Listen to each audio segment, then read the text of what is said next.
ام المومنین عائشہ صدیقہ رضی اللہ تعالیٰ عنہ روایت کرتی، اور یہ حدیث جو اب کوٹ کر رہا ہوں یہ بھی صحیح بخاری اور صحیح مسلم میں ہے، متفق علیہ۔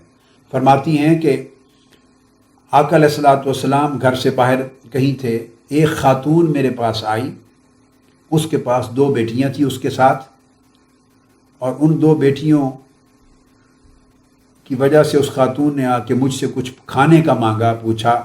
میرے پاس اتفاق سے سوائے ایک کھجور کے گھر میں کچھ نہ تھا جو اس کو دے سکتی، وہی کھجور میں نے دے دی اس کو۔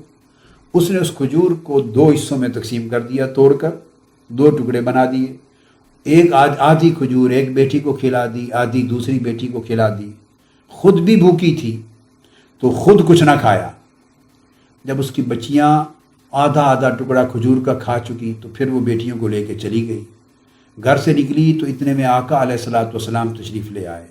میں نے سارا واقعہ آقا علیہ الصلوۃ والسلام کی بارگاہ میں سنا دیا۔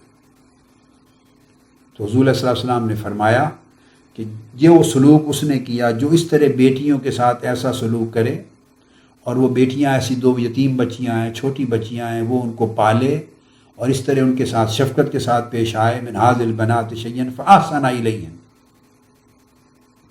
من یعلی من ھذ البنات شیئا فاحسن الیہن کن لہ سترا من النار۔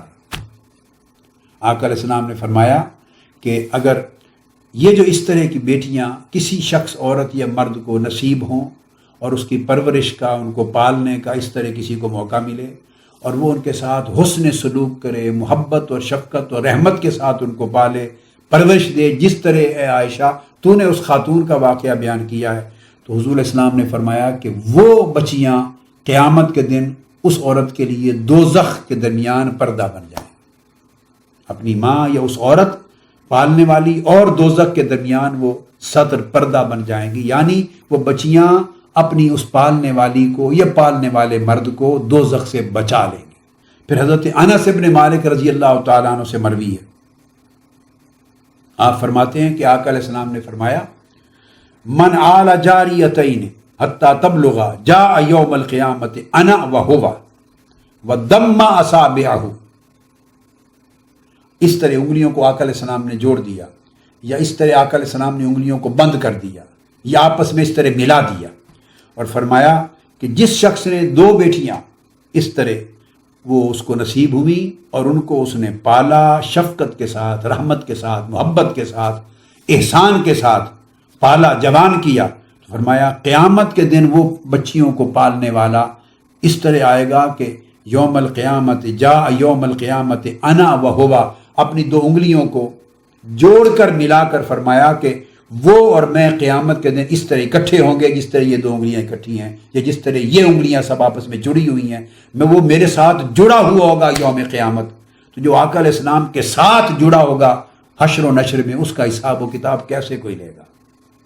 آقا علیہ السلام نے اسے بخشش کی ضمانت عطا کر دی۔ اس کے اوپر حضرت انس بن مالک رضی اللہ تعالیٰ عنہ ایک اور حدیث بیان فرماتے ہیں، وہ کہتے ہیں آقا علیہ الصلوۃ والسلام کی خدمت میں ایک شخص بیٹھا تھا، اور اس مجلس میں اس شخص کا بیٹا اس آدمی کے پاس آیا، اپنے باپ کے پاس۔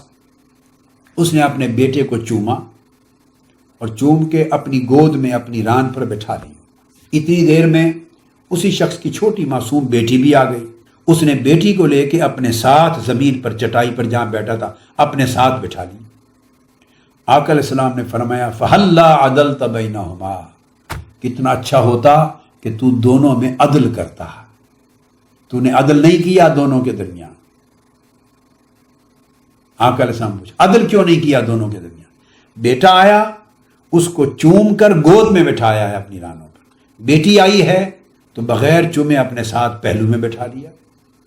آقا علیہ السلام کو یہ بات گوارا نہیں ہوئی کہ بیٹی کے ساتھ اس حسن سلوک میں امتیاز برتا جائے، بیٹے کے ساتھ بیٹے کو زیادہ پیار دیا جائے، بیٹی کو کم دیا جائے۔ آقا علیہ السلام نے یہ گوارا نہیں فرمایا۔ اس وقت اس کو تلقین کی، نصیحت کی، گرفت کی اس عمل پر، اور پوچھا کہ عدل کیوں نہیں کیا ان کے درمیان؟ اچھا ہوتا اگر عدل کرتے۔